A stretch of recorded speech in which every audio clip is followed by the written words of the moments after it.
Imagine a child who could barely breathe, now standing on stage belting out a song with the soul of a seasoned artist. This was Angelica Hale's story, the moment she appeared on America's Got Talent, a moment that instantly etched itself into pop culture memory. But her angelic voice and infectious smile masked the scars of a much darker beginning, one shaped not by fame or fortune but by survival. Long before the cameras rolled and millions fell in love with her talent, Angelica's life was on the brink. At just 4 years old, she was fighting for her life in a hospital bed, her tiny body ravaged by double pneumonia that escalated into sepsis.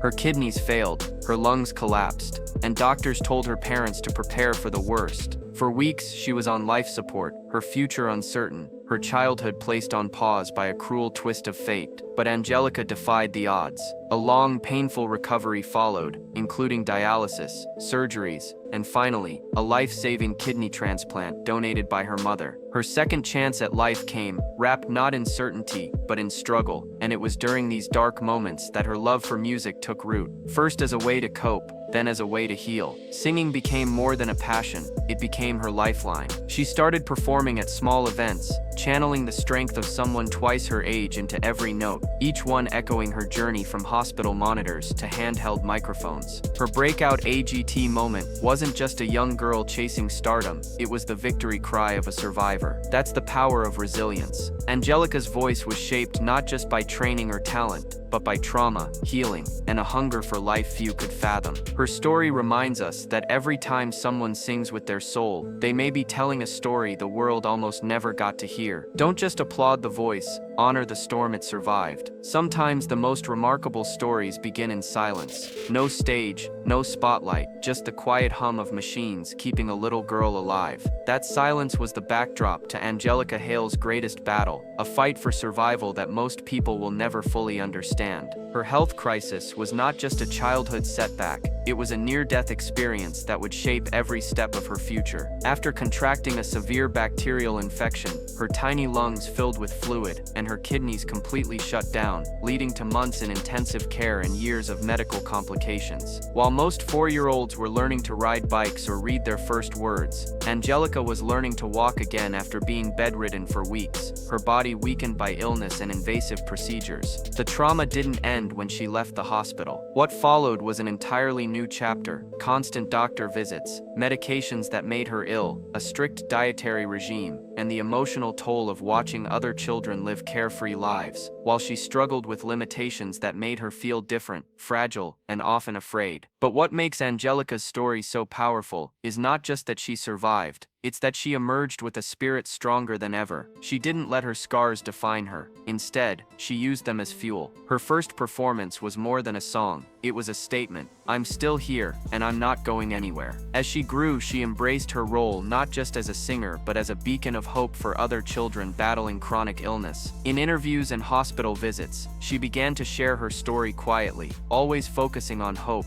rarely revealing how heavy the burden really was. But surviving isn't just about staying alive, it's about choosing to live fully, and that's what Angelica did. Her journey teaches us that recovery isn't a straight line, it's messy, painful, and rarely visible to the outside world. Yet every survivor's story, when told honestly, has the power to change someone else's life. And Angelica Hale's life is proof of that truth. Behind every spotlight moment on stage was a backstage moment of pain, and for Angelica Hale, that contrast became her everyday reality as her music career took flight. People saw the girl with the radiant smile and soaring vocals, but they didn't see what came before or after the applause. The medication-induced nausea, the fatigue that clung to her like a shadow, or the tight chest anxiety that swelled before every performance. Singing was her joy, but it was also her struggle. Her voice was still developing post-surgery, and there were days she simply didn't feel strong enough to go on stage. But she did it anyway, because to her, the microphone wasn't just an instrument, it was a lifeline. Her performances became acts of emotional endurance, where behind the glamour of shows and press junkets, she was quietly managing the side effects of immunosuppressants that kept her body from rejecting her new kidney.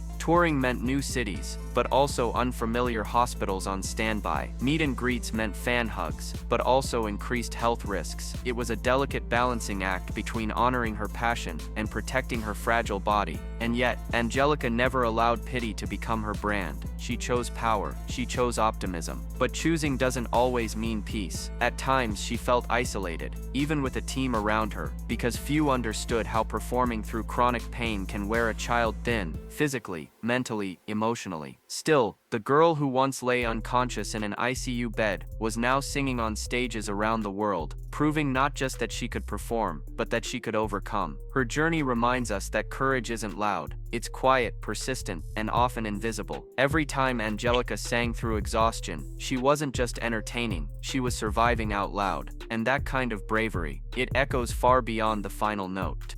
There's a secret truth about fame, especially for child stars, that few people want to acknowledge. It can be as isolating as it is exhilarating. For Angelica Hale, stepping into the limelight after America's Got Talent meant more than instant recognition. It meant living a double life where the line between public persona and private reality blurred more with each passing year. One day she was performing on national television, and the next she was back home attending virtual school while battling fatigue from her latest checkup. The pressure to be on all the time, to smile, to sparkle, to show strength, was relentless. As the world praised her for being inspirational, Angelica found herself silently questioning whether she was allowed to feel sad, anxious, or even tired. Could someone who had been labeled a miracle admit they were struggling? That question haunted her during late nights on the tour bus, and in hotel rooms where the silence pressed harder than any crowd ever had. Friends drifted, normal teen milestones were missed, and every social interaction felt like a performance of its own. She had to mature faster than most, learning how to read contracts and manage adult conversations about her health, image, and future before she was old enough to drive. Her parents became her protectors and managers, but even they couldn't shield her from the emotional toll of growing up under constant scrutiny. She developed a kind of social mask, a polished version of herself that could handle interviews and critics, while the real Angelica stayed tucked behind the scenes, wrestling with self-doubt and the crushing fear of disappointing those who saw her as a role model. The real cost of early fame isn't tabloid gossip, it's emotional exhaustion, and for Angelica, the cost was steep. But even amid the loneliness, she held on to what grounded her, her family, her music, and the growing awareness that she didn't have to be perfect to be powerful. Her story shows us that strength isn't found in always having it together, it's in choosing to keep going, even when you're quietly falling apart. Despite her openness about health battles and hospital memories, there was still one piece of Angelica Hale's story she kept locked deep inside, an invisible burden she couldn't bring herself to reveal, even as her fame grew and fans adored her every move. She had become a symbol of hope, a living miracle, and with that title came a silent expectation to always be strong, to always be positive, and to never show weakness. But Angelica was still a child navigating a world that demanded perfection, and behind her wide smile lay the constant anxiety that if people saw the full picture, if they knew the truth, they might love her a little less. The truth was this: Angelica didn't always feel like a survivor. In fact, she sometimes felt broken. The daily medications reminded her that her life was not normal. The checkups weren't just routine, they were reminders that her body could fail her again at any moment. And emotionally, she struggled with a deep sense of guilt. Why had she survived when others didn't? What if her success made her forget how fragile everything really was?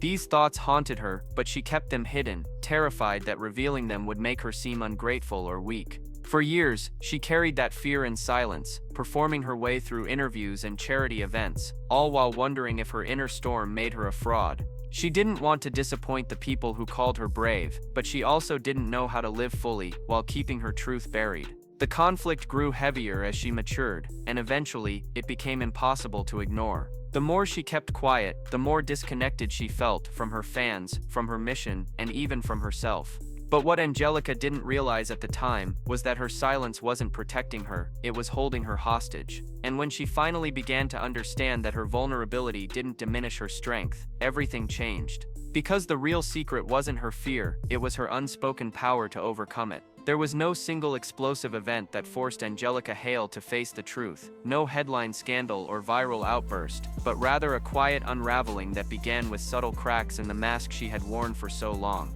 It started with exhaustion, creeping into every rehearsal, every interview, every moment she had once embraced with joy. Then came the breakdown, not in front of a crowd, but backstage after a heartfelt performance at a children's hospital where she saw kids who reminded her of herself, fragile, hopeful, afraid. That night, the tears wouldn't stop. She realized she had spent so much time being everyone else's inspiration that she forgot to check in with the little girl inside her who was still scared. The moment of reckoning didn't come with anger, it came with clarity. Angelica began to question everything. Why did she always have to be on? Why did she fear being seen as anything less than a superhero? Conversations with her parents turned more vulnerable, journal entries turned more raw, and gradually, she understood that she didn't need to keep hiding. She wasn't just battling the ghosts of her illness anymore, she was battling the belief that she wasn't allowed to feel broken, that her value depended on her perfection. That belief had served her as a shield, but now it had become a prison. The shift was slow but powerful. She started opening up more in interviews, allowing glimpses of her real self to shine through the practiced answers. She leaned into the discomfort, choosing authenticity over applause, and in doing so, she felt the chains loosen. For the first time, Angelica gave herself permission to be honest, not just for the fans, not just for the press, but for herself. That's when the healing truly began. Because sometimes the bravest thing you can do isn't surviving a hospital bed, it's letting the world see the parts of you that never fully healed, and trusting that they'll still love you anyway. It happened in an interview that was supposed to be routine. Another sit-down meant to promote an upcoming show, a charity event, a feel-good piece about inspiration and talent. But something inside Angelica Hale had shifted so completely that she could no longer give the polished answers everyone expected. As the cameras rolled, and the host asked the familiar question, "What's the hardest part of your journey?" She paused, exhaled deeply, and said something she had never dared to say out loud before. "I've always felt like I had to be perfect, but I'm not, and that's okay." The words didn't come with dramatic music or spotlight shifts, just the silence of a girl finally dropping the armor she had worn for too long. In that moment, Angelica did something no PR team could plan, no script could polish. She allowed herself to be seen. She spoke about the pressure of being labeled an inspiration, the loneliness of feeling like you couldn't have a bad day, and the guilt that came with surviving when others didn't. Her voice didn't crack, but it quivered just enough to reveal the weight behind her confession. She wasn't angry, she wasn't bitter, she was just tired of pretending. And the interviewer, clearly caught off guard, let the silence linger. There was no rush to cut to commercial, no interruption, just space for Angelica to speak, and for the audience to finally listen. That segment, meant to last 3 minutes, ended up being a viral clip that traveled across social platforms faster than any of her performances. But more importantly, it unlocked something inside Angelica. From that day forward, she stopped compartmentalizing her pain and her passion. She began integrating the two, letting her performances carry the full weight of who she was, not just a girl who sings, but a girl who has suffered, survived, and still chooses to sing anyway.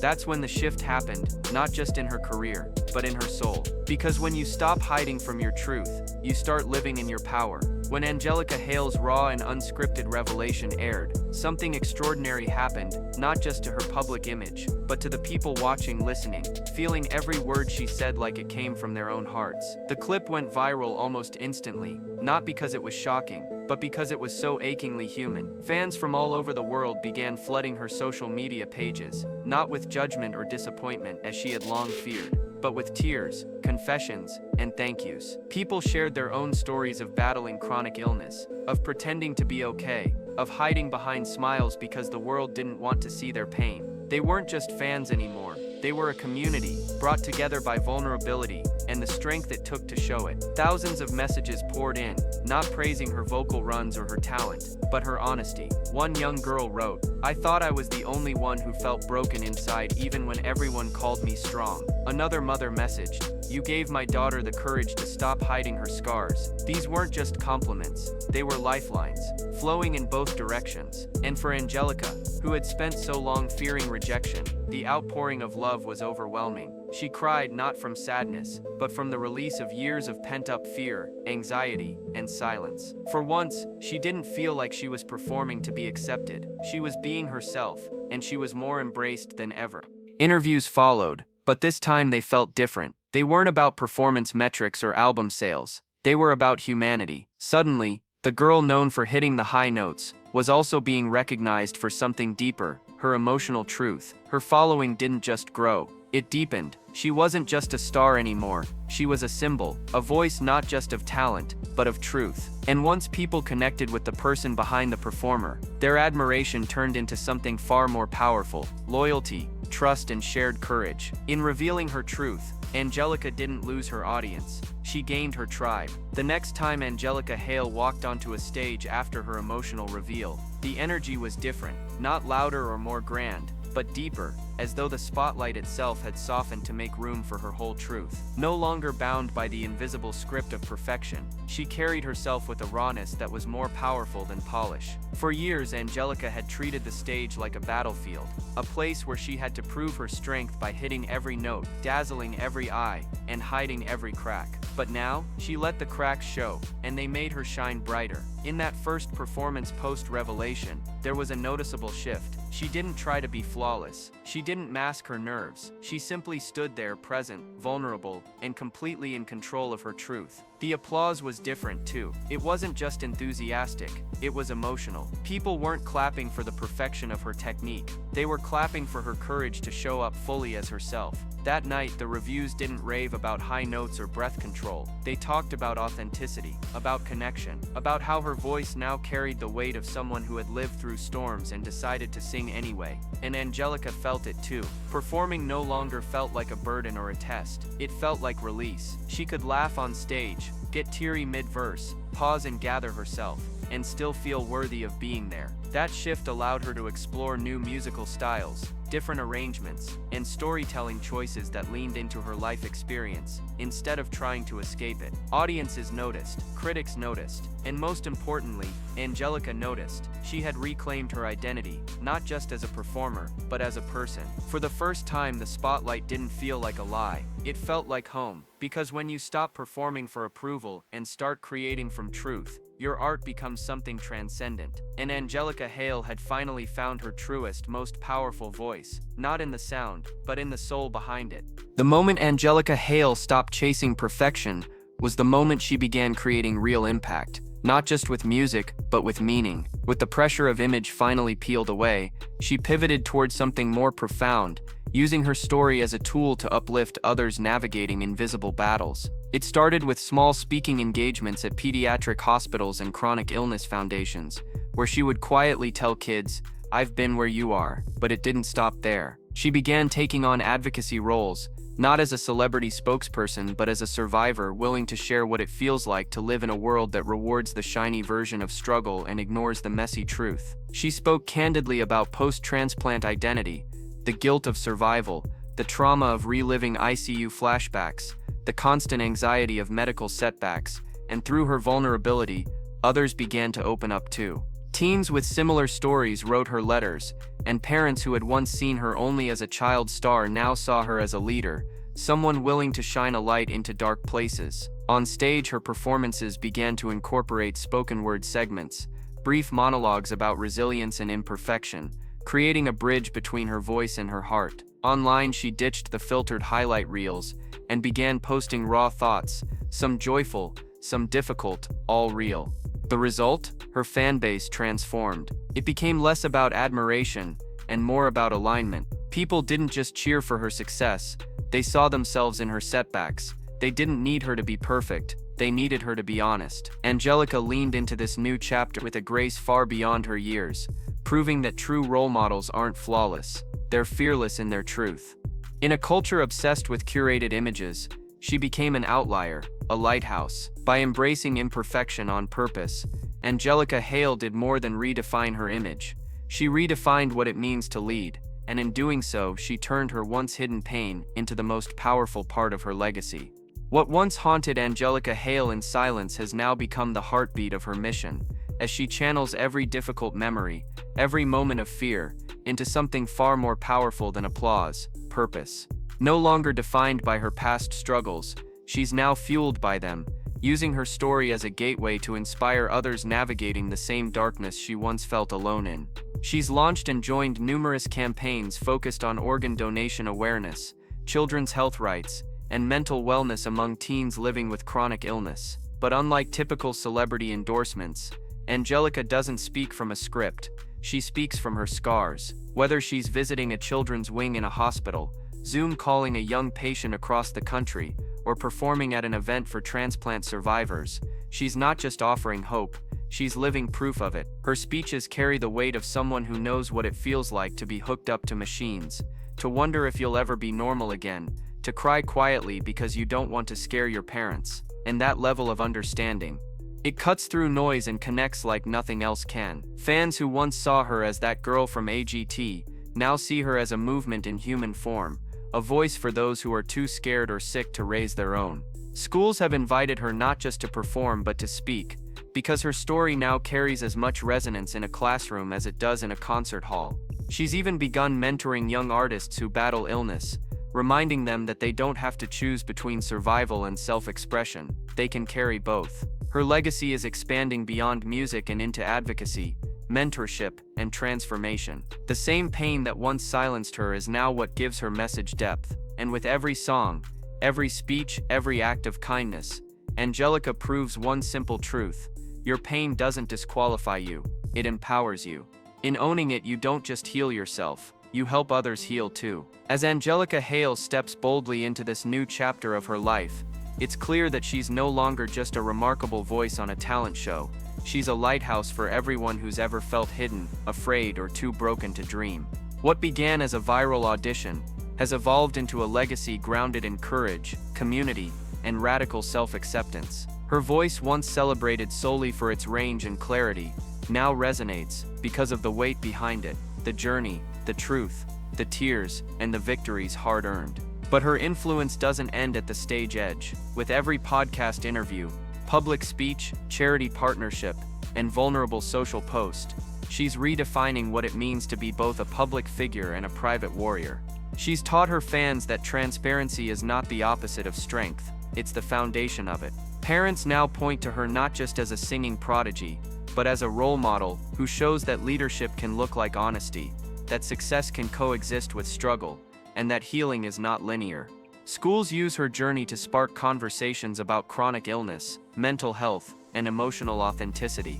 Fellow artists reach out to collaborate, not just for her talent, but for her truth. And in a world still obsessed with filters and illusions, Angelica stands out by refusing to be anyone but herself. That kind of courage leaves a mark. She's not the same girl who walked onto the AGT stage all those years ago. And that's the point. She's grown, hurt, healed, and emerged with a voice that transcends performance. Her journey reminds us all that it's not just what you sing, but what you've lived that gives your voice meaning. Angelica Hale may have once been known for defying death, but now she's known for breathing life into others, and that legacy, it will echo long after the final note fades. Angelica Hale's story began with a voice, but it endures because of her truth. She's no longer just the girl who wowed a nation with high notes. She's the woman who embraced her scars, shattered the illusion of perfection, and chose to live and lead with authenticity. Her greatest gift isn't her vocal range, it's her willingness to show us the depths of what it means to be human. And that's what will echo in the hearts of her fans long after the music stops. If you were moved by her journey, stick around. More stories of resilience and real-life transformation are just a heartbeat away. This video is for storytelling and educational purposes only, and does not constitute medical, psychological, or professional advice. Always consult a qualified expert regarding your personal circumstances.